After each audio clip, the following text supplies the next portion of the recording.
You awakened the worst FGE ability in history, a single cubic meter of storage space. The whole school laughed at you, calling you nothing more than a human moving box. But what they didn't understand was how terrifying the laws of space could really be. What if you placed half the space over someone's head and the other half in the air, then forcefully closed it in an instant? That's right, it would become an absolute cut that ignores any defense. And what if you split that 1 cubic meter of space into 10 separate spaces of 10 cubic centimeters each? A cold mechanical voice echoed through the awakening hall of Jiangcheng No. 1 High School. At the same time, thousands of eyes turned toward you. Wearing a faded old school uniform, you stepped out from the corner and slowly walked onto the stage. You placed your hand on the awakening stone. In this world, mutant beasts ran wild, and social classes were rigid. The ability someone awakened almost decided how far they could climb in life. It could even determine whether they and their family would ever escape the fate of being trapped at the bottom. So everyone watched. But when the awakening light appeared, it was so weak it was almost laughable. A grayish-white glow barely covered the surface, thin and faint, like the last flicker of a candle trembling in the wind. The hall went quiet for a second. Then laughter exploded everywhere. This counts as an awakening. Gray-white light? What kind of trash ability is that? Storage space volume, 1 cubic meter. The moment those words landed, the entire hall lost it. 1 cubic meter of storage space? Isn't that just a portable little box? With an ability like that, even logistics workers would think you can't carry enough. Even the ability he awakened looks poor. The mocking words came crashing in from every direction. But you simply withdrew your hand and stared at the cold line of text. There was no anger on your face, no resentment either. Just complete silence. You knew better than anyone that when you had no strength, emotions were worthless. Then, right at that moment, a blinding golden light burst from backstage and pulled everyone's attention away. Zhaoze awakened a level 4 ability. That has to be an S rank. It's Crimson Lotus Nightfire. The Zhao family bloodline really is terrifying. Amid the waves of shocked cries, Zhaoze, the direct heir of the Zhao family, walked onto the stage surrounded by golden red flames. His school uniform was expensive and immaculate, and his expression carried undisguised arrogance. Unlike you, he had been born at the finish line most people could never reach. And now, he had awakened one of the strongest offensive abilities possible. From this day on, resources, status, and opportunity would naturally tilt in his favor. He pointed at your chest from a distance and mocked you word by word. A level 1 storage space. 1 cubic meter, he smiled coldly. Actually, that's perfect. Once your poor little sister dies, you can use it to store her belongings. The second he mentioned your sister, the dead stillness in your eyes shifted. A trace of icy killing intent flashed through them. Zhaoze caught it immediately, and his smile became even more arrogant. What? Not happy?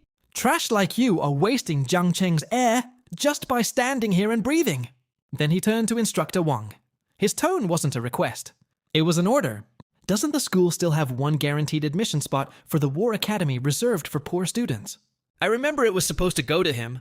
Instructor Wang's face turned pale. Yes, based on his grades and overall evaluation, that spot was originally assigned to student Lin An.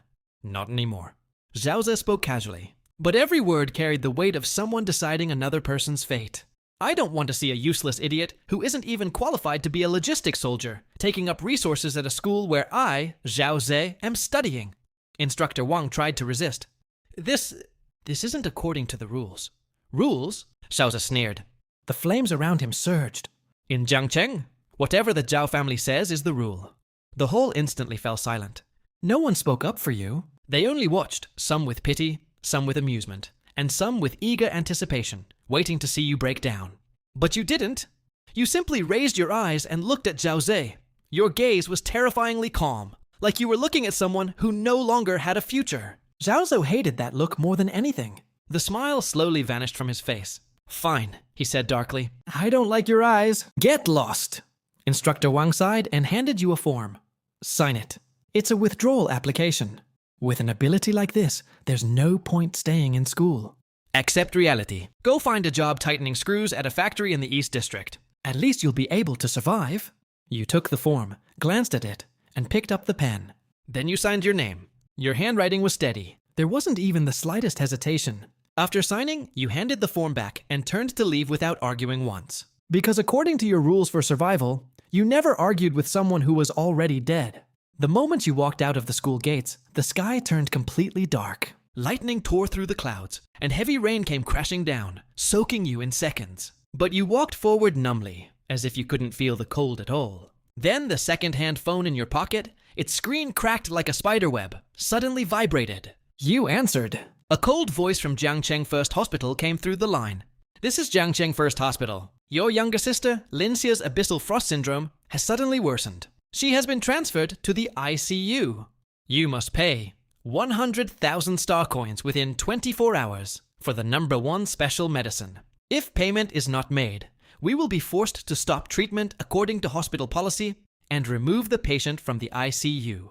100,000 star coins. The number slammed into your mind like a hammer. For rich people, it was just a number. For you, it was an impossible fortune. Doctor, please, you said urgently. Give me a few more days. I promise The call disconnected. Only the cold dial tone remained. You stood in the rain as your fingers slowly curled into a fist. The withdrawal form, soaked through by rainwater, was gradually crushed into a wet lump in your hand. The last trace of patience vanished from your face. All that remained was determination and madness. School was gone. Your future was gone. And there was no legal way left. This world and its rules had never intended to give you or Linxia a way to live. So you would take one for yourself. You suddenly turned around and headed towards the slums at the edge of the city, the place forgotten by light and order. The farther in you went, the darker the streets became. Eventually, you turned into the deepest, filthiest alley of all, one without even a street lamp. And at that moment, your eyes completely changed. Then I'll gamble with my life and take it.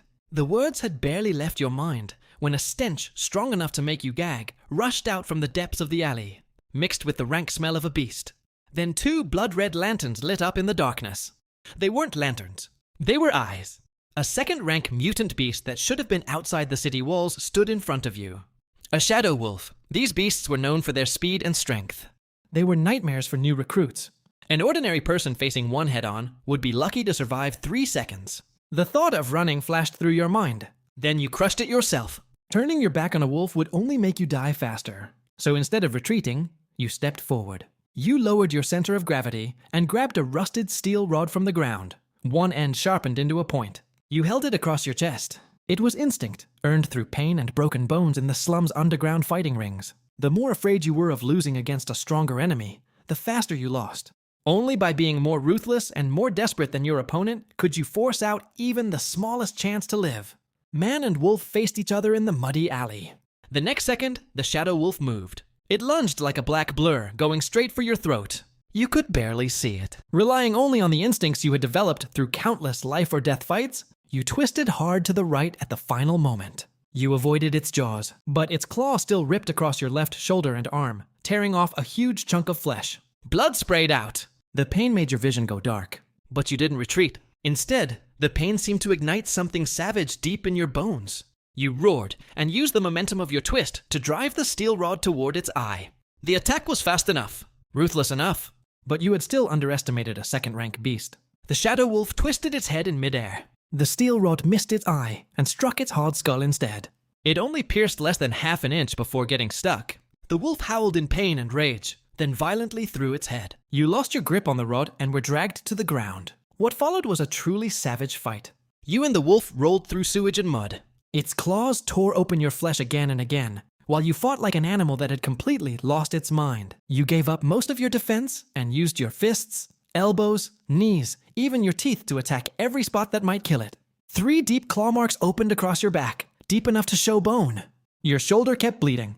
Then the wolf's claws pinned your shoulder against the wall. You couldn't move. It lowered its head. Its foul breath was less than 5 centimeters from your throat, and you could clearly see the bloodstains on its fangs. Despair crawled over your body like ice. But then, in that exact moment, Linxia's pale little face flashed through your mind. She was always sickly, but she always smiled. Big brother, you're definitely going to become the strongest awakened. Big brother, when I get better, I want to eat candied hawthorn from that shop in the South District. You couldn't lose. What would happen to Linxia if you lost? What about the 100,000 star coins? What about the hospital saying they would stop treatment? Just as the shadow wolf opened its jaws and prepared to crush your skull, your chaotic, dying mind suddenly became calmer than it had ever been. Pain, fear, and unwillingness were all pulled away by something. Only 2 things remained in your world. The wolf's head closing in on you, and the ability everyone had mocked as useless. Storage space. What was space? An invisible, untouchable box that still truly existed. And if it was a box, it had to have an edge. An edge that appeared when the space opened and disappeared when it closed. A completely insane idea tore through your mind. What if something was caught right on that edge? Your eyes locked onto the place where the Shadow Wolf's head connected to its neck. The next second, you forced every bit of your mental power, every ounce of will, even every trace of your life force into one thought clearer than anything you had ever imagined. The lower half of the space covered the wolf's head. The upper half appeared in the air above its neck. The edge of the space aligned perfectly with the connection between its head and neck. Store! The storage space closed instantly. The force pinning you down suddenly vanished. Then a burning, sticky liquid sprayed across your face. You leaned against the wall and gasped like a broken bellows. When you looked down, your pupils shrank. The Shadow Wolf's body was still pressed against your legs, but its head was gone. The cut at its neck was impossibly smooth, like it had been sliced by the sharpest laser in existence. Fur, blood vessels, bones, nerves. Everything had been cut cleanly without the slightest rough edge. You instinctively closed your eyes and sent your consciousness into your ability space. Then your entire body shook. The wolf's vicious head floated silently in the center of that tiny 1 cubic meter space. Its eyes still carried the violence and disbelief from the moment before death. The severed surface was just as smooth. And finally, you understood. The true terror of your ability had never been storage. It was the edge of space itself. As long as something was caught along that boundary, whether it was flesh, bone, or steel, the laws of space would cut it apart directly. This wasn't a normal attack. It didn't care about physics. It didn't care about defense. It didn't even care about the gap in strength. This was absolute cutting at the level of rules. A second-rank mutant beast had a hard skull. It still got cut in half. Fire abilities, hardening abilities, bodies tougher than steel. None of it would matter as long as they couldn't resist the laws of space. The useless ability everyone mocked had finally revealed its fangs. You stared at the wolf's head in your space. The corner of your mouth slowly curled upward. Then you could no longer suppress the wild feeling of having ripped open a path through despair. You laughed. Your laughter echoed through the rain, filled with the madness of surviving certain death and the coldness of someone who had finally seen the trump card fate had given him. But you quickly forced yourself to calm down, because the most important thing right now wasn't celebrating. It was money. You endured the tearing pain throughout your body, and used a cheap folding knife to cut open the Shadow Wolf's chest. Thanks to the knowledge you had picked up while helping people process mutant beast materials in the black market, you quickly found a fist-sized crystal beside its heart. It glowed with deep blue light. A second-rank beast core, and it was a highly intact shadow-type core. Official channels required a license to trade one, but in the underground black market, it was hard currency. Conservatively, it was worth at least 300,000 star coins. 300,000. Lincia's treatment was covered. Not just covered. You would even have money left over. You stored the beast core and quickly cleaned up the scene. You dragged the wolf's remains to an unremarkable spot near the alley entrance, threw a few chunks of meat around it, and made it look like the aftermath of an animal attack or gang fight. Then you took off your filthy school uniform and tossed it into a sewage-filled trash bin. That uniform represented the old you, the obedient student who followed the rules and let people walk all over him. From this moment on, that identity was over. You dug out an oversized black hooded coat from a pile of garbage and spent your last few coins at a roadside stall to buy the cheapest white plastic mask available. A strange frozen smile was painted on it. You pulled up the hood and put on the mask. A completely new figure appeared in the reflection. From now on, there would be no student named Lin An. There would only be a hunter who walked through the night and shadows. You gave yourself a new code name, Zero. Zero meant having nothing. It also meant the beginning of everything. Half an hour later, you arrived at Jiangcheng's largest underground trading center, the Black Gold Market. Its entrance was hidden deep inside an abandoned underground parking garage. 2 muscular men stood guard outside, their waists bulging with concealed weapons. When they saw your smiling mask and worn-out coat, they immediately treated you like a rookie they could push around. "Stop there!" The scar-faced man looked you up and down with an unfriendly expression. Where did this little brat come from? Wearing a cheap mask and pretending to be mysterious. Do you even know the rules? The bold man was more direct. He raised a hand to block you. Want to enter. Pay 100 star coin search fee first. You stopped. Without saying a word, you calmly looked them over before letting your gaze settle on the weapon at Scarface's waist. Less than 1 meter. Perfect. Seeing that you remained silent, Scarface reached for his gun. But before he could pull it out, your mental power had already pierced into the middle of its barrel. Space, open. The edge covered the barrel. Space, close. Click. Half the barrel dropped to the ground. The cut was smooth as a mirror. Both men froze on the spot. Scarface looked down at the half gun in his hand, then at the half of the metal barrel on the ground. A chill ran up his spine. They hadn't even seen what you did. All they saw was a special alloy gun barrel, seemingly bitten off by something invisible. The unknown was far more terrifying than raw strength. The bald man immediately pulled his hand back and forced out a smile. But please, go right in. You didn't even bother looking at them again. You walked directly into the underground world, where there were no laws, only profit. The black gold market was much larger and more chaotic inside than it looked from outside. The air smelled of motor oil, cheap alcohol, and ozone. Neon signs cast half light and half shadow across everyone's faces. There were mercenaries in exoskeletons, black-clothed dealers selling beast cores, and bounty hunters trading intelligence and wanted lists in the corners. You didn't waste time. You walked straight toward the most impressive 3-story building in the center of the market, the Black Gold Merchant Association. Behind the counter, a fat shopkeeper weighing well over 200 pounds was polishing a gemstone. Without looking up, he asked, "What are you selling?" You didn't answer. You simply held your hand over the counter and moved your mind. Thud. The fist-sized beast core, glowing with deep blue light, dropped heavily onto the counter. The fat man paused and slowly lifted his head. The greed in his eyes was almost impossible to hide. But he was an old hand in the black market. The gleam on his face lasted only half a second before turning into disgust. He picked up the core, pretended to inspect it, then casually tossed it back onto the counter. Average quality. Mixed energy. Barely second rank. 100,000. Take it or leave it. That wasn't bargaining. That was practically robbery. But you neither got angry nor argued. You only gave a quiet, cold laugh, raised your hand, stored the core, and turned to leave. The fat man panicked immediately. Someone who didn't understand the market would keep begging and haggling. Someone who turned around and left without hesitation clearly knew the value better than he did. Wait, the price can be discussed. You didn't stop. 200,000. You kept walking. 250,000. That's my final offer. Only then did you stop and turn halfway around. Under the lights, your smiling mask looked especially sinister. 300,000. Transfer it to an anonymous black card. The fat man's face twitched. In the end, he gritted his teeth and agreed. Soon, a completely black metal card with no markings was pushed in front of you. You picked it up and walked away. The moment you stepped out of the Merchant Association, the smile disappeared from the fat man's face. He gave a deal-with-him gesture to a burly man drinking in the corner. The man grinned and quietly followed you with 4 other tattooed thugs. You had noticed all 5 tails from the very beginning. More importantly, while walking, you had already tested another use for your ability. You picked up a small rock. As you took one step, you stored it in the space. As your next foot landed, you released it in front of you. The rock carried the momentum from your movement and shot forward like a bullet. And just like that, you realized your storage space could do more than cut things apart. It could temporarily store and release momentum.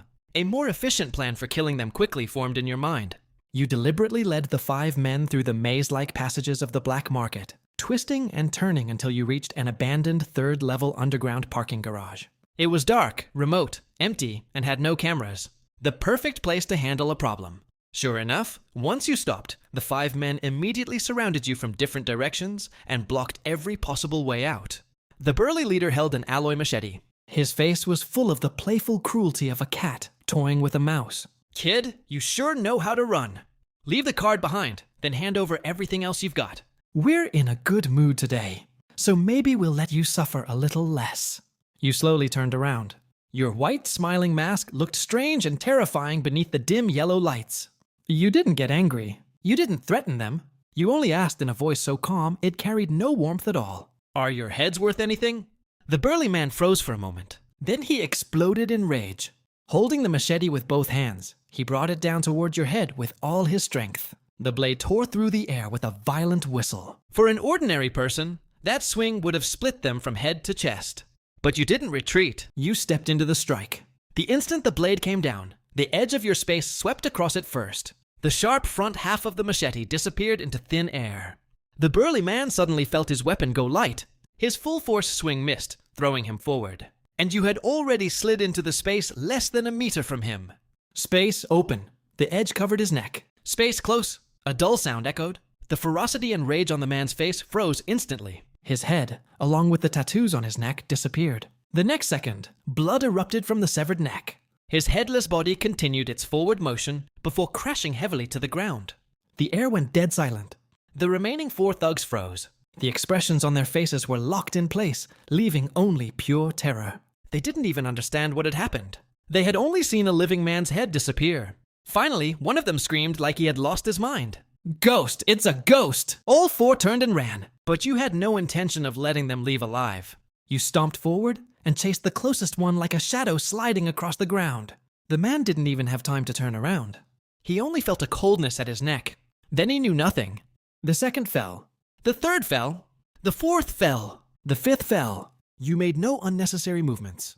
Every kill was simple, close range and fatal. Cover the head, close the space. Only a few seconds passed. 5 bodies lay scattered across the parking garage, and blood quickly spread across the floor like a freshly painted scene from hell. You stood in the middle of it all. Your black coat remained completely clean, untouched by a single drop. You crouched down and calmly searched the bodies. A few minutes later, you stood up. The haul wasn't bad. Several stacks of cash, worth a little over 30,000 star coins, and a finely made military alloy dagger. You stored the money and dagger, then touched the anonymous black card in your inner pocket. 300,000, plus another 30,000.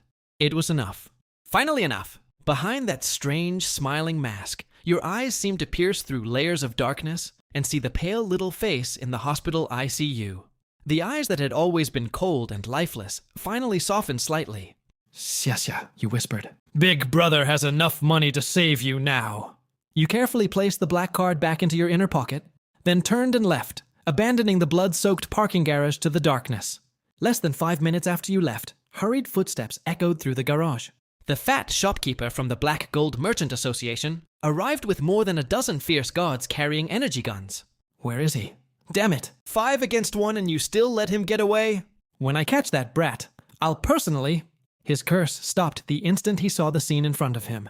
The fat on his face trembled violently. His tiny eyes, normally squeezed into narrow slits, were now wide open and bloodshot. 5 bodies. 5 bodies with their heads severed. His most capable thug, the leader who had awakened a C-rank hardened skin ability, lay in a pool of blood like a broken sack. The cut across his neck was smooth enough to use as a mirror. A bone-deep chill shot from the fat man's tailbone to the top of his head. His legs went weak, and he collapsed into the cold, sticky blood. His lips trembled. His teeth chattered. "That cut..." He pointed at the smooth, severed neck, his voice breaking with fear. No tearing, no rough edges. It's spatial cutting. To use the laws of space this precisely, this terrifyingly, that person has to be at least a peak B-rank spatial awakened. No, he's a major figure among space-type users. The fat shopkeeper's mind went blank. What kind of monster had he provoked? Since when had Jiang Cheng gained a god of killing like this? The night was deep, and the rain had stopped. First, you stored the black coat that represented 0, the smiling mask, and the military dagger stained with blood. Then you changed back into the washed school uniform you had retrieved from the trash and put on your faded old backpack. Once again, you looked like an ordinary, even somewhat frail student. But clothes could be changed. Your eyes could not. The boy who always carried a hint of insecurity and restraint had disappeared in last night's rain. What remained in your eyes now was an unmelting coldness and sharpness. Then you headed straight to Jiangcheng First Hospital. At the late-night payment window, the nurse on duty had been half asleep. But when you slapped the anonymous black card onto the glass, he jolted upright before his irritated expression had even fully appeared. You looked at him and said only one thing. "I see you, Lin An. Use the best medicine. Right now. There are 330,000 star coins on the card. If it isn't enough, I'll find more." Your voice was hoarse, but there was no room for negotiation. The nurse froze. Then he looked down at the black card representing a massive amount of money, then back up at your cheap school uniform. A boy dressed like a poor student, casually putting down over 300,000 star coins. The contrast left him speechless for a moment, but the balance on the black card didn't lie. So he immediately stood up, contacted the doctor, and arranged the highest level treatment available. Half an hour later, the latest gene repair medicine was slowly injected into Lin Xia's body. Only when you saw a little color finally return to her pale face did the tension in your body loosen even slightly. The hospital room was quiet. You sat by the bed and gently smoothed her sweat-dampened hair. Only at that moment did the violence and killing intent in your eyes slowly fade, replaced by a clumsy kind of tenderness. Lin An was your only anchor in this cold world. She was also your one weakness. Even though she was sick and weak, she was still perceptive. Her eyelashes trembled. She slowly opened her eyes, grabbed your hand, and quietly asked if you had done something dangerous. She could smell the faint metallic scent of blood and rust that you had failed to hide. She could also feel that the person in front of her was completely different from before. Your heart tightened sharply, but you forced out a gentle smile, rubbed her head like you always did, and lied softly. No, Big Brother just sold that school admission spot to a rich heir and got some money for your treatment. The moment Lin An heard that, her eyes darkened. She knew exactly what that spot meant to you. She also knew how much you had sacrificed over the years to earn it. Her eyes turned red. "Am I holding you back?" she asked quietly. But you only tapped her nose and smiled at her like she was a child. It was just some stupid admission spot. "Losing it is no big deal. Even if I don't go to school, I can still become the strongest. Don't think about any of that now. Just focus on getting better. When you're well, I'll take you to eat candied hawthorn from that shop in the South District." After Lin An fell asleep again, you tucked in her blanket and watched her quietly for a long time. The moment you walked out of the room, the restrained warmth on your face vanished completely. In its place was killing intent colder than the night itself. Zhao Ze, taking your admission spot, insulting your sister, trampling your dignity. It was time to settle those debts. The next morning, sunlight shone through the gates of Jiangcheng No. 1 High School. But when it fell on you, it felt as though even the warmth had been blocked by the invisible cold surrounding you. Like every day for the past 3 years, you walked into the school carrying your old backpack. But this time, you didn't return to your classroom. You went directly to the Academic Affairs Office and collected a registration form for the Social Awakened examination. Zhao Ze had forcibly taken your guaranteed admission spot. That meant the school route was over, so you would take another path. A harder path, a more dangerous path, but also a more direct one. The Social Awakened examination was extremely risky. The people who took it were either ruthless people with no background or resources, forced to gamble their lives for a future, or people who had been pushed to the edge and had nowhere left to go. You obviously belonged to the second group.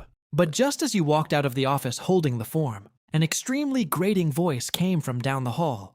Well, isn't this our school's former genius, Lin An?" You looked up. Zhao Ze was walking towards you with a few lackeys, one arm even wrapped around a heavily made-up female student. His face was full of smug satisfaction. He looked exactly like the kind of winner who climbed higher by stepping on someone else's bones, then turned around just to laugh at them. When he reached you, he deliberately looked you over before sneering. "You didn't come to class yesterday. What, were you crying at home?" You couldn't be bothered with him. You turned to walk around him, but Zhao Ze grabbed your shoulder. Then his eyes dropped to the registration form in your hand. He casually snatched it away, looked at the words on it, smiled at first, then burst into exaggerated laughter as if he had heard the funniest joke in the world. "A Social Awakened examination registration form. Guys, come look at this. Someone with a level 1 storage space actually wants to take the social exam.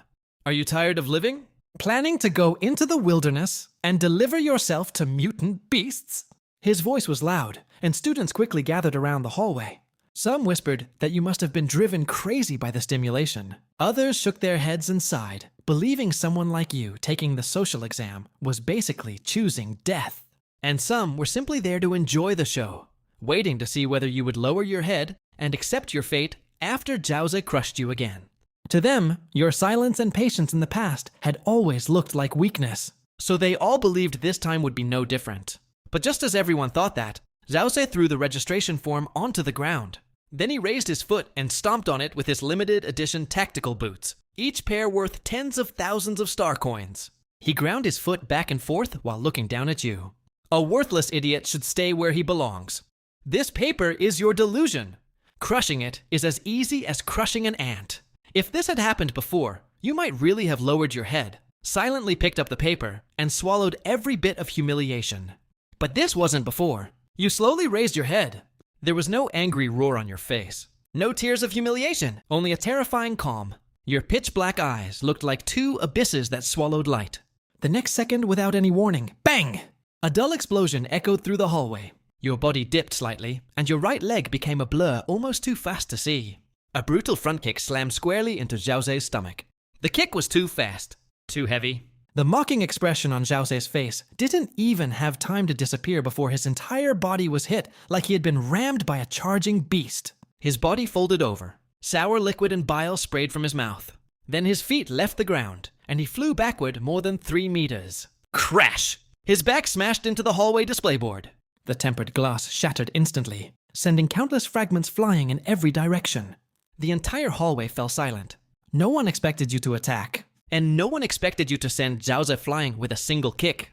Zhao Zei slid out of the broken glass like a pile of mud, curled up on the floor. His face was deathly pale, and he was in so much pain that he couldn't even scream properly. You simply lowered your foot and remained standing where you were. It was as if you hadn't just kicked a person across the hallway. It was as if you had casually brushed away a little dust. But it wasn't over. From the crowd behind Zhao Zei, a flat-haired, middle-aged man who had remained silent suddenly stepped forward. The veins at his temples bulged as his aura erupted. Cracks even spread across the floor tiles beneath his feet. An Earth rank strength type awakened. He was Zhao Zei's personal bodyguard, assigned by the Zhao family, and a real hard case who had retired from the military. Kid, you've got some nerve! With a furious roar, the bodyguard charged forward like a cannonball. His fist, as large as a sandbag, tore through the air and came straight for your face. The students around you panicked instantly. Screams, gasps, and the sound of people backing away mixed together. Because everyone knew that a strength type awakened at this level could shatter bone with a single punch. You slipped straight into the 1-meter range. The bodyguard froze for a moment, then sneered. To him, close combat was exactly where a strength type awakened had the advantage. He immediately pulled back his fist and switched moves, bringing both arms together with brutal force. He planned to crush you. Bones, organs, everything into pulp. Too bad he had no idea what being within 1 meter meant to you. It wasn't close combat. It was an execution. An invisible spatial ripple flashed and vanished. You didn't make any extra movement. You simply formed a quiet thought in your mind. Space, open. The edge covered both elbow joints. Space, close. Crack. A bone-chilling snap rang out. Every teacher and student in the school witnessed something they would never forget for the rest of their lives. Just 1 inch before the bodyguard's arms could touch you, both arms were cleanly severed at the elbows. The 2 thick lower arms, fists still held in that crushing motion, suddenly detached from his body. Smack! Smack! They hit the floor tiles. The cuts were smooth as mirrors. First came silence. Then, as if delayed by half a second, blood erupted from the 2 unnaturally smooth wounds and splattered across the white hallway walls in huge fan-shaped streaks.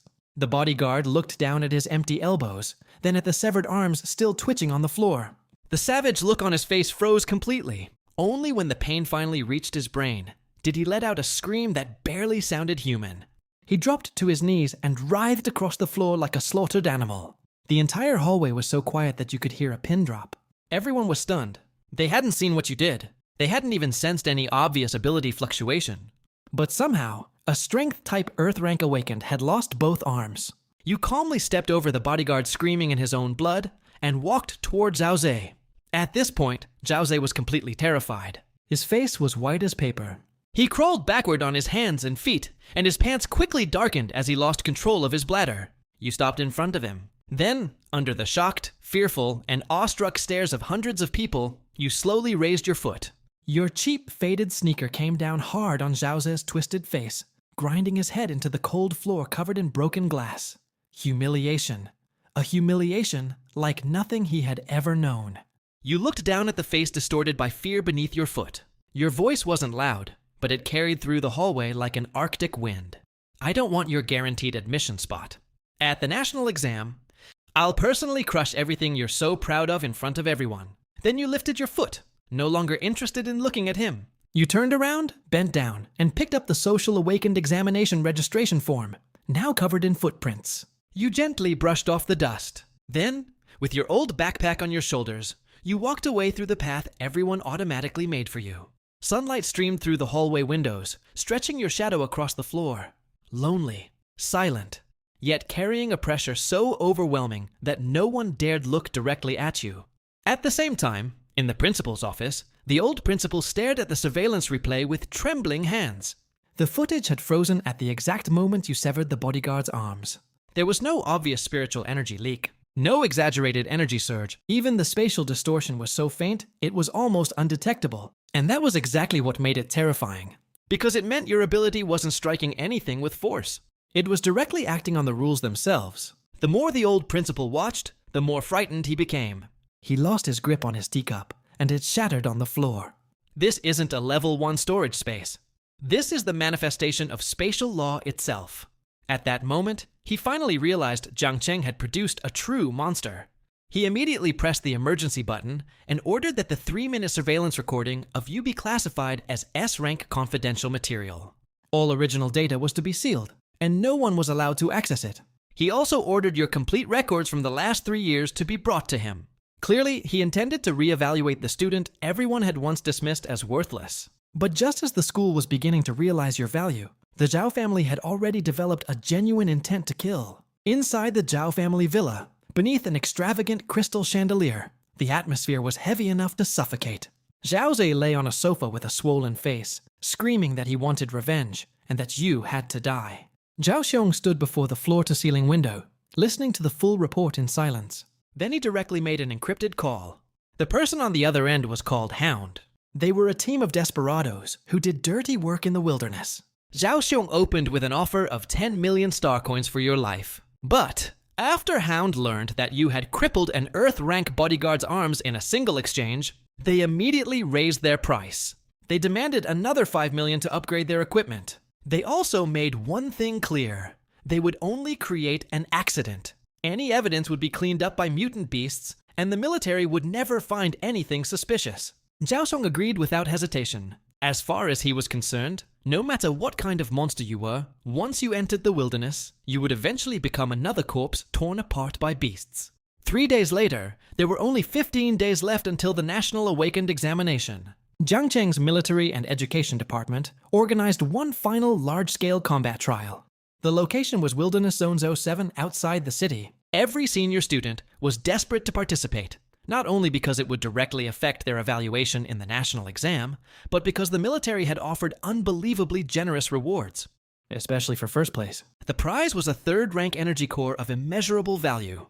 It was enough to make any awakened go crazy. Military hover buses filled the school field. Students gathered in groups of 3 and 5, their faces filled with excitement, nerves, and anticipation. You stood alone in a corner, wearing a worn tactical backpack, completely out of place among everyone else. After what happened in the hallway, no one dared come within 3 meters of you. You were like ice, like a black hole.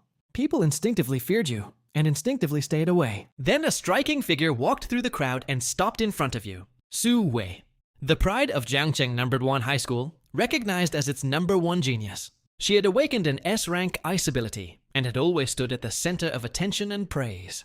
She wore a fitted white combat suit, and her long ice blue hair stood out brightly beneath the sun. She looked like a beautiful, razor-sharp blade made of ice. She looked at you with a hint of warning, along with her usual sense of superiority.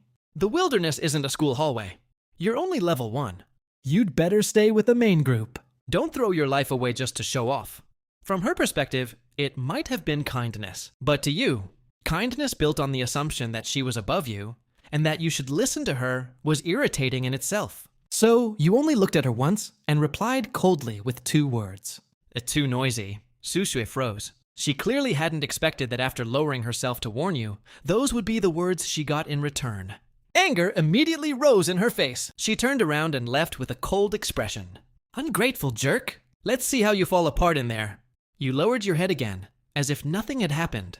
To you, unimportant people and unimportant words were nothing but noise. Soon, the hover buses passed through the enormous Alloy City gates and entered Wilderness Zone 07. This place was a completely different world from the city. Towering mutant trees reached into the sky. Thick vines tangled across the ground. The air was damp and rotten, and unseen eyes seemed to watch from every shadow. Every inch of this place reminded people that it was not a training ground. People could actually die here. At the instructor's command, thousands of students rushed into the forest. Most of them were sensible enough to form teams immediately. Groups of 10 or even dozens cautiously hunted first-rank mutant beasts around the outer area. For ordinary senior students, first-rank beasts like hornwolves and ironhide boars were dangerous enough. But you joined no team. The instant you entered the forest, you split away from the crowd and headed alone into the depths of the woods. Your destination was the second-rank beast activity zone, marked in bright red on the map. Other people feared danger, so they formed groups. You wanted efficiency. The dense forest was dark. A normal person had to stay alert every few steps in case something leaped from behind a tree. But your mental power had already spread through the area like an invisible radar. Within 100 meters, not even the slightest movement escaped your senses. And so the hunt began. 30 meters to your front left, a second-rank poison python lay coiled around a tree, patiently waiting for prey. You didn't even slow down. As you passed by, space opened and closed. Its head was already gone. A second-rank rippercat was feeding on a caucus. It was incredibly fast and deadly when it pounced. But the moment it leaped from the bushes, before it could even land, its head vanished in midair. Its headless body rolled away under its own momentum. Then there was a second-rank rock pangolin, famous for its defense. Its armor was hard enough to withstand ordinary axes and blades. But as it poked half its body out of the ground, shell and flesh were cut cleanly into 2 pieces. Each time you killed one, you casually took the beast core and tossed it into your storage space. Your movements were practiced, calm, and efficient. Nothing was wasted. Meanwhile, the numbers on your military point bracelet rose at terrifying speed. Mot Posorandi 372 510 8. On the massive screen in the trial command center, your name shot upward from thousands of places down the rankings. Before long, you had entered the top 100, and you were still climbing. But just as you cut open another poisonous python and took out its core, an icy feeling of extreme danger exploded up your spine. You didn't have time to think. Your body reacted faster than your mind. You threw yourself forward and rolled into the bushes beside you. The tree trunk behind you exploded on impact, sending wood fragments everywhere. That shot was far beyond the level of a trial. It was a professional assassination. Half kneeling in the shadow of the bushes, your eyes turned cold as ice. A large caliber armor-piercing round, a perfectly precise shot from 1,000 meters away. An ambush route prepared in advance. Other than the Zhao family, you couldn't think of anyone else. They wanted to kill you? Then none of them would leave alive. On a hill 1,000 meters away, the sniper frowned. He had thought this would be the easiest mission imaginable. But the way you dodged that shot was professional. Nothing like a student. A real hunter never stood in the middle of an encirclement and waited to die. Your mental power had already locked onto the positions, distances, and movement paths of all 5 enemies. So instead of fleeing, you moved through the shadows of the ground and foliage like a ghost, cutting in the opposite direction through the weakest point of their encirclement. Number 3 was the first to die. He held a tactical rifle and carefully swept the area ahead, never expecting danger to come from above. As he passed beneath a massive ancient tree, you were already hanging upside down from the shadowed canopy like a bat. He had barely looked up when you entered the 1-meter range. Space opened, covering his helmet and head. Then it closed. The sound was so soft it was almost silent. The Hound team member never got the chance to warn anyone. Everything above his neck disappeared. You caught his body and gently leaned it against the tree. It didn't even make a sound when it settled. Soon, number 4 was sent to check on him. The moment he saw the body standing strangely by the tree, with nothing above its neck, he froze completely. Even his reports over the comms came out shaking. But in the instant he lost focus, you slipped in from the shadows at his side. A flash, and his head was gone too. In less than a minute, the Hound team had lost 2 people. Both had been silently executed. Even the Hound captain, a man who had seen plenty of bloodshed, finally panicked. He realized he hadn't been hired to kill some student. He was hunting a demon that harvested lives silently from the shadows. He roared for everyone to regroup around him, then fully unleashed his ability. A C-rank wind ability. Blade Storm. In an instant, countless rapidly spinning green wind blades shredded outward in every direction. Ancient trees, vines, and bushes were cut apart like paper. Vast areas of hiding space were forcibly turned into a devastated clearing. And finally, you appeared in his sight. The captain immediately broke into a crazed grin. He thought he had finally driven you into a corner. At the same time, the sniper 1,000 meters away, who had kept the area in his sights the entire time, locked his crosshair on your forehead. He pulled the trigger again without hesitation. Bang! The bullet, powerful enough to punch through tank armor, along with all of its destructive momentum, was swallowed whole by space in an instant. There was no explosion. No deflection. Not even a visible ripple. The storm faded, and the dust slowly settled. You still stood quietly in the center of the clearing. completely unharmed. 没有一丝像样的涟漪。风暴散去，尘埃缓缓落下，空地中央，你依旧安安静静站在那里，完好无损。这一幕直接让猎狗队长的大脑都空白了一瞬，而你则缓缓薄唇轻启，只吐出3个字：还给你。下一秒，你面前的虚空再次动态，那颗刚刚被空间囚禁的子弹已被射来时一模一样的速度，一模一样的角度，从空间里原路狂飙而出。山头上的狙击手甚至都没来得及反应，只觉得瞄准镜里忽然出现一个急速放大的黑影，随即砰，他手中的高精度狙击枪和特制瞄准镜当场炸裂，那颗他亲手射出的子弹则精准钻进他的右眼，然后便彻底安静。这一刻，猎狗队长终于明白了，自己惹上的根本不是有点本事的学生，而是一个怪物。所以他第一反应不是在战，而是逃。他疯狂爆发风系异能，脚下狂风汇聚，身体转身就要爆退，同时还在身前凝聚出最强防御，风之必炸。可问题在于，风是元素，空间却是承载元素的规则。在真正的空间法则面前，它没有受阻，没有迟滞，像穿过一层水幕一样。还残留着极致的错愕和躯体，则在原地滞活，一起重重倒地。至此，猎狗小队5人小队5人全灭。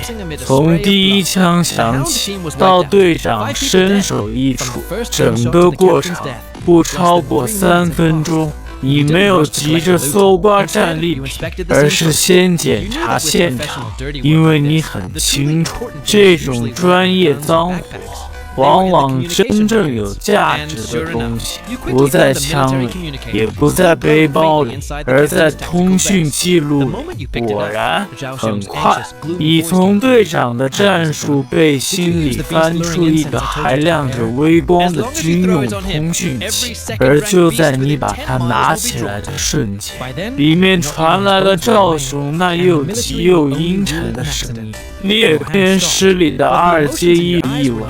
听到这里，你的动作停住了，可你眼底翻涌的情绪却不再只是杀意，因为你终于明白，赵家这次要做的从来不只是借荒野去除掉你，他们真正的打算是用引屠宰场，再用毒药，足够漂亮，让赵泽登顶，以后转身翻开猎狗队长的背包。很快，几根燃烧殆尽，只剩下短短1节的暗红色香头出现在你手中。一指赵家疯了。也就在这一瞬间，大地开始剧烈震动，不是轻微颤抖，而是像地龙翻身一样，连脚下泥土和落叶都在跳，木成片倒塌，烟尘漫天而起，无数双猩红兽瞳在林间亮起，正朝外围试炼区疯狂推进。兽潮，一场由人或引真的冲垮外围营地，造成大量考生伤亡。那么这次全国关注的异能大考，极有可能因此延期，甚至直接取消。而那样一来，你原本计划好的事，在所有对赵泽夺下第一。既然如此，这荒野区外围 C 区已经彻底乱成一团。苏雪正带着10几个学生死守防线，他接连立起枪挡住第一波角狼和铁皮猪的冲击，可那些兵墙之上很快就布满了猎物，撞击、撕咬，学生们则一个个脸色寒怎么办？也有人不是一直自诩强者，怎么这种时候反被女生带着哭腔吼了出来？别指他把李明推出去打了一下，自己先跑了。有人最后的生死关头，第一时间有多余时间去骂，因为眼看兵墙快要彻底崩碎，他只能咬牙强行透支一谋。双出自己的范围性兵前方近100米区域瞬间被霜华覆盖，10几头正在冲锋的一阶一兽场面短暂的被他强行压住，对现在的他而言可怕。体内一偏偏，也就是在他力竭的这一刻，轰！前方大地猛地炸裂，泥土和碎石冲天而起。一个体长超过15米、通体覆盖黑色厚茧、头生狰狞独角的恐怖巨兽从地下破土而出。三阶统领极异兽铁甲地龙，他一出现，因为这根本不是高3试炼该出现的东西，更不是现在这群早已被极限的学生能够对付的存在。苏雪同样体内异能枯竭，身体虚弱到连手指都抬不起来。只能眼睁睁看着那头大的头张开布满獠牙的腥风扑面而来，绝望地闭上了眼睛。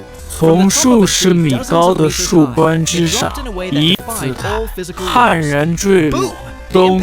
一声沉重到让大地再次一震的巨响，那道黑影如一颗陨石，重重的、狂暴的气浪混混向四周炸开，甚至将铁甲地龙那巨大的头颅都震得向后一仰。苏雪猛地睁开眼，个洗得发白的书包静静地站在那里。在他的脚边是铁甲地龙那布满獠牙的巨口，咫尺之遥。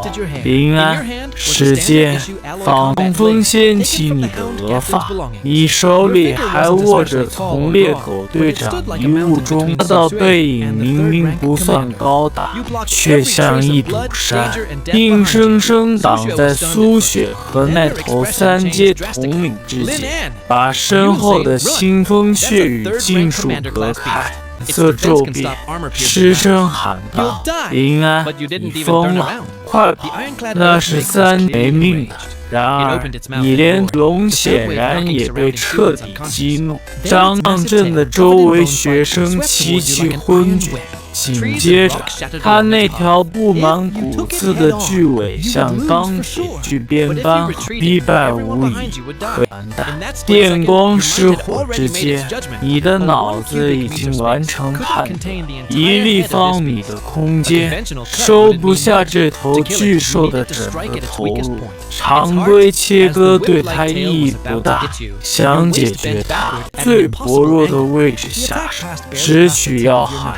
于是，在你的瞬间，你的腰身猛地向后折出一个不可思议的角度，几乎铁甲地龙。苏雪看得脸色煞白。在他看来，这根本不是迎战，而是送你。果然，铁甲地龙剑一击落空，抬起小型卡车般的巨齿，朝你。就在那阴影完全罩住你的刹那，巨爪落下的缝隙间险险轰，巨爪砸地，地面当场炸出深坑。苏雪透过指缝看见这一幕，整个人都愣住。他当然知道，腹部是铁甲地龙相对最弱的位置，鳞甲依旧厚得离谱，寻常攻击根本也没打算破解。巨兽腹下空间狭窄，腥臭粘液混着泥土不断滴落，泥尾死死锁定他体内冰冷坚硬的鳞甲，不是劈砍，不是蓄力，而是一种近乎诡异的触碰，无声无息间，胸腔内部张开。这一刻，命令落下，1立方米的绝对黑暗空间，精准包裹住那，然后狠狠闭合。噗嗤，一声沉闷到极点的切割声从他体内传出。铁甲地龙，它庞大的身躯猛地僵住，疯狂迅速褪去，只剩下一种源自生命本能的茫然与恐惧。它明明外表毫发无损，却能清楚感觉到知识的瞬间从他腹下滑了出来，甚至没有回头。斑斑的钢铁巨兽彻底失去黑暗中，苏雪呆呆看着那头外表没有任何伤口，却已经气息全无的三阶统领，冰河世纪连拖延片刻都做不较为一级庸才，却只凭一次触碰，已经不是强弱差距，这是他根本无法理解的东西。一动，一颗巨大的像轮胎，顶部却切口光滑如绳掉在一地，里面无表情的把手插进去，很快便掏出一枚拳头大小。通体皆统领级地龙金河，苏雪终于勉强找回一点神智，声音干涩：“林安，你到底？”可你只是冷冷看了他一眼，别挡道，死了他所有问题。随后，你抓住铁甲地龙，吸一口气，竟硬生生把重达数十吨的庞练营地方向走去。那道不算的巨兽，在昏暗林间和漫天兽吼里，像一幅神魔降世的画。苏雪怔怔看着这一幕，再想起林正气同学逃命，也像烙印一样刻进了他脑海里。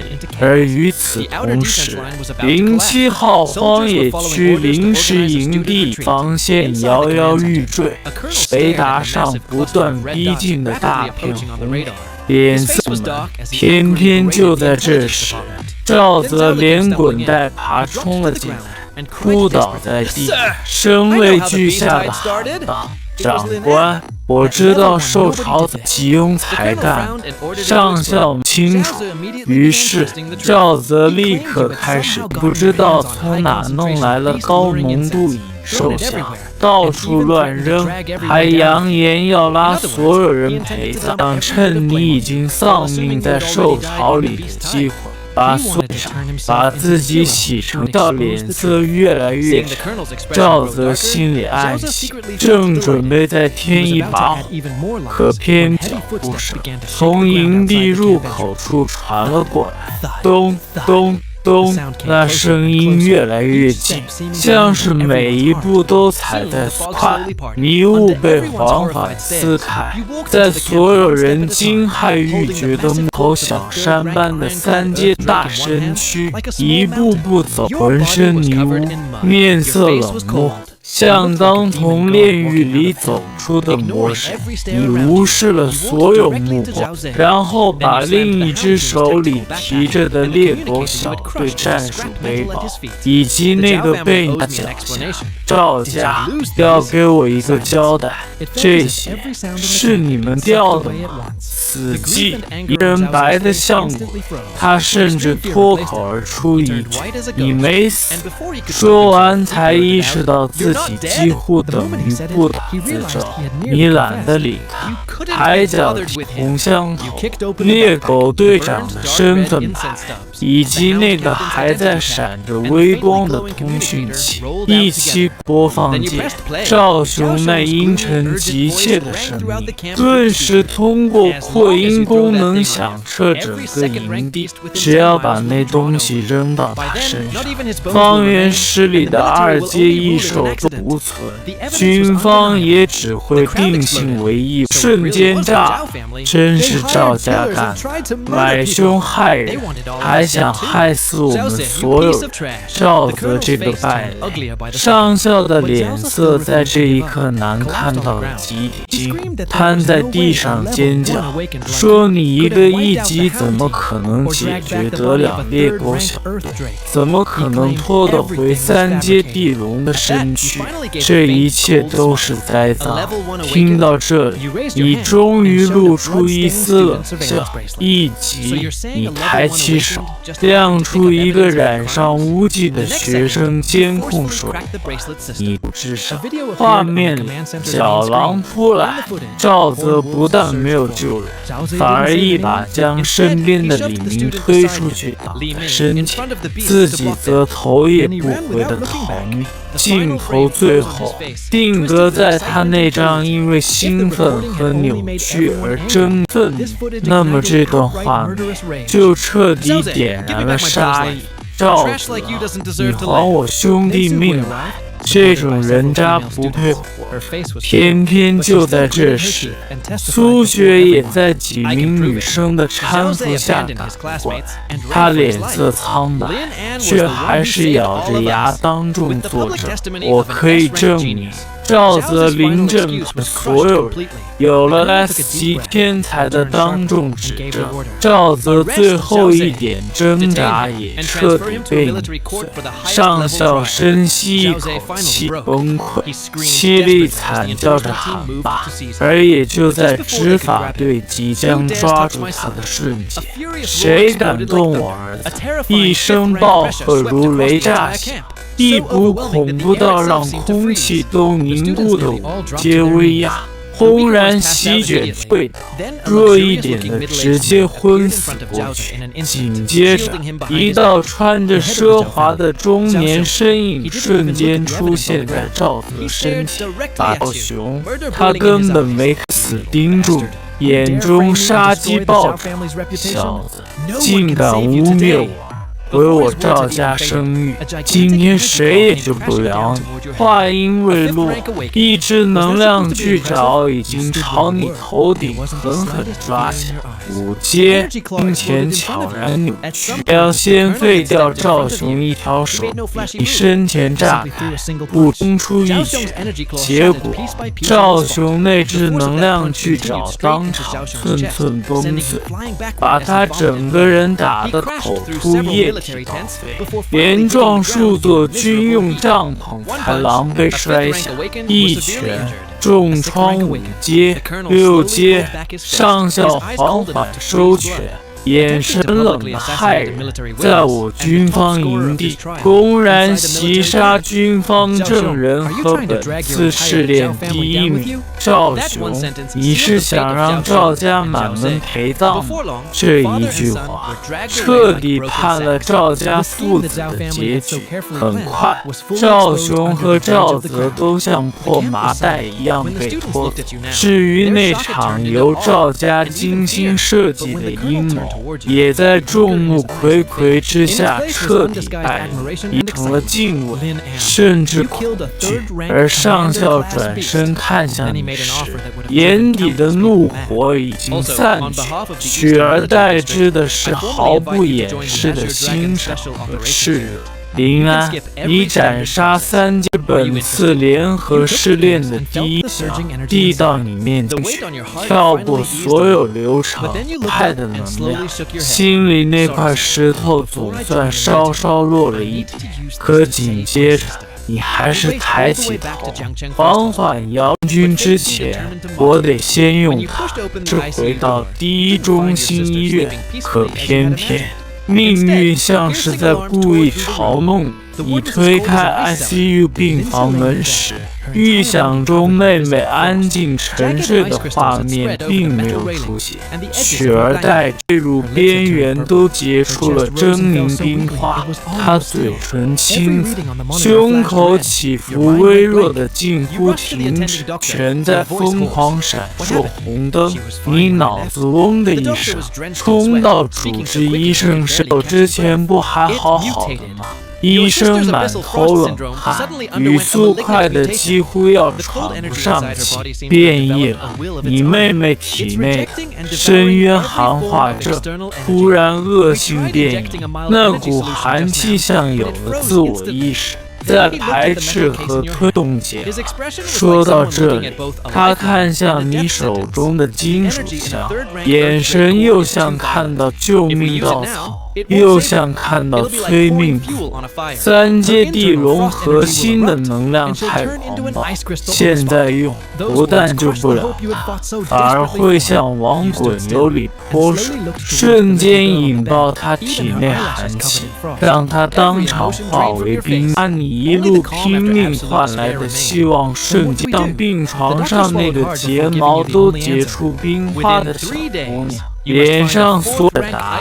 3天之内必须找到一颗属性完全对口、能量至纯之境的4阶冰魄晶核，只有靠体内的变异寒气才有一线生机。3天4阶冰魄晶核，这几乎比要命还难。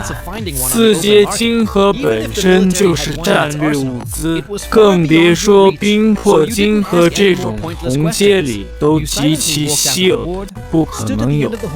就算军方武库里有王进口，拿出那部老旧信息，需4阶冰魄晶核实现3日，代价不计，手机几乎秒回，公开市场无，军区武库3枚。权限不足，无法兑换。唯一罗场100人斩，挑战最终优胜奖100人斩，1个夜晚连续对战100名从监狱战场废土中挑出的亡命徒，不死不休，中途无休。100年来成功者不过3人。眼内闪亮着红灯的 ICU 病房门后，眼底所有迟疑都消失了。既然别无选择，那就去杀出一条路。午夜，旧工业区，一座废弃钢铁冶炼厂内部被改造成巨大的地下，酒精和难闻的味道，重金属音乐震耳欲聋，数千名观众像疯了一样惨白僵硬的笑脸面具走进负责登记的蝎子纹身壮汉，只是瞥了你一眼，便嗤笑着让你过家家的地方。你没和他废话，只是拿起那份沾着污迹的手指，狠狠一口咬下，液体涌出，你面无表情地把那个带着温度的血纸重重按在签名栏上，接着100个人是一起上，还是排？见过疯子，可还是被你这一眼看得后背发凉。号码牌9500，走向那扇通往地狱的铁门。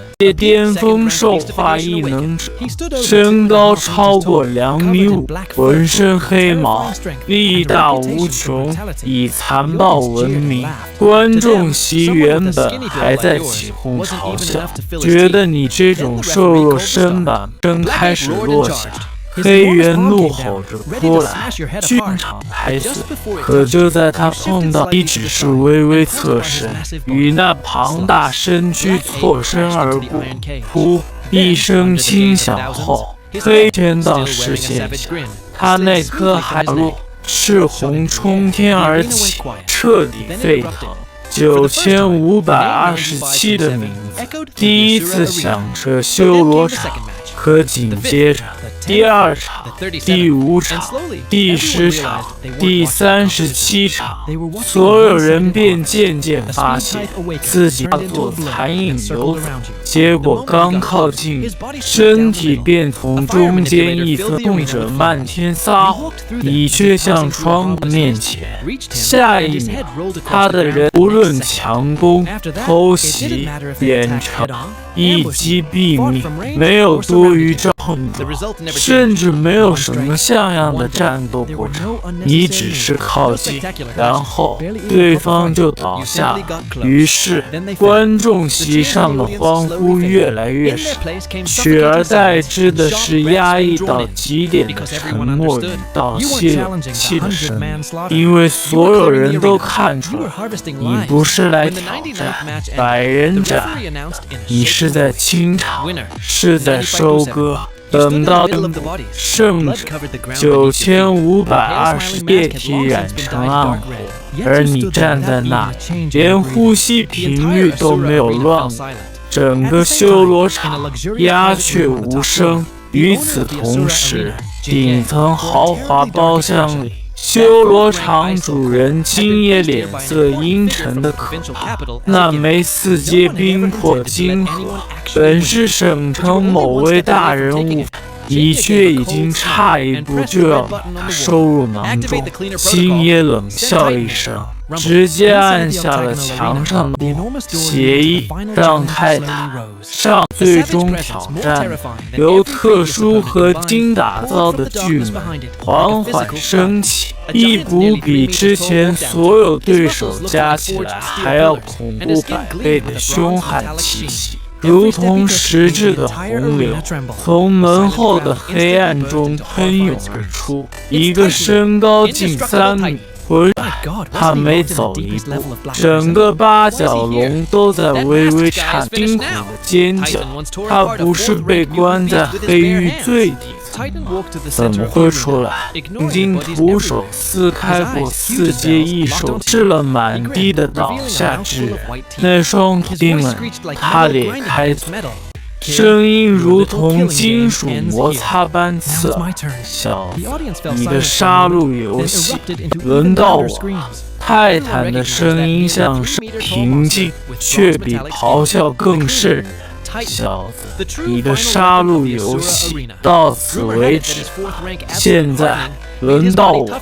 紧接着便爆出更大的惊叫，谁都认得这句近4阶绝对硬化能让肉身寻常切割细异能对视，已经鬼魅般贴到泰坦左侧，手中的军用匕首划出一道漆黑弧线，直奔他脖颈而去。